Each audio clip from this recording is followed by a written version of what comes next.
This is my Twin Towers experiment with Tesla coils. Right here, I have a ZVS Tesla coil. As you can see, it has a rod down the center. Now, I also have a wire that goes on the bottom here. That's my grounding wire. It also goes to this Tesla coil. This one also has a rod down the center. Let's see if we can't follow this line here. That goes over to my number 2 coil of this Tesla coil. Here's the simple thing. Can I get them both in resonance? And will it drive them both? Now, we're going to run this experiment on 12.9 volts.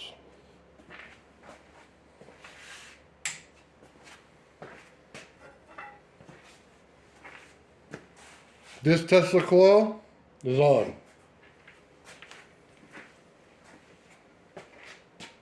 This Tesla coil is on.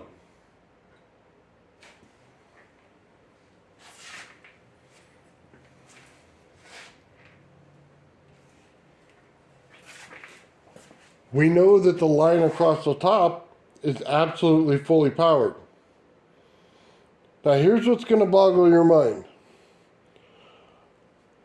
I paid for this one, 12.9 volts. And at that, I got a little over 2 amps.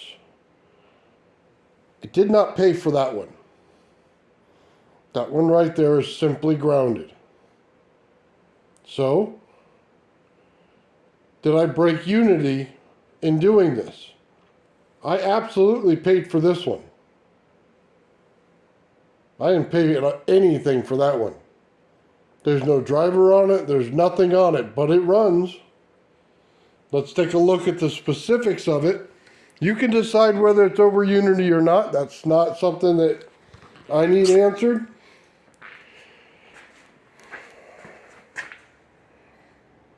$12.9. Again, that's all we're using for the energy. Here's our oscilloscope reading right here.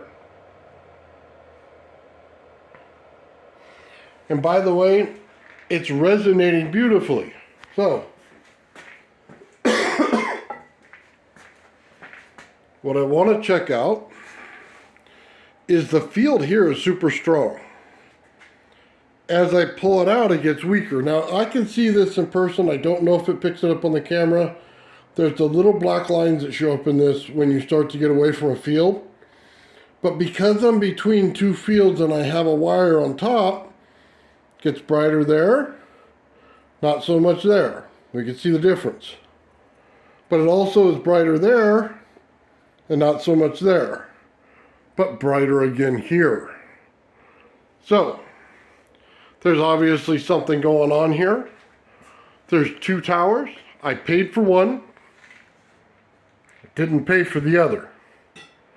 So, my question is, can I continue to do it? Maybe that's what we need to be asking ourselves. This tower doesn't need to be paid for, but this one does. So you could say, well, you put the power plant here, you ran a transmission line over to here, and now you're picking it up in your coil here. But I'm getting 2 Tesla coils for 12.9 volts. Could it be that they're close to in resonance with each other? Yeah, it could be. Could they be putting off a resonance together as just for extending the number 2 winding? Yeah, that's absolutely true. I don't know, you decide. But I do know this. If you get more than this, and it's a simple just a way to hook it up, we are getting a terrible, and I mean terrible understanding of a Tesla coil if this is possible for more and more and more coils.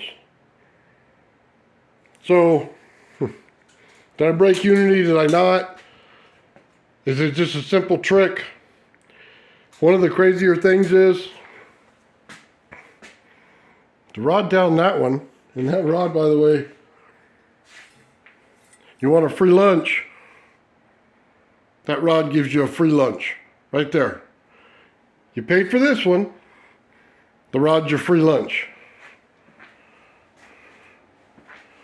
Went over here, I didn't pay for this coil, but I'm still getting the magnetic value out of it.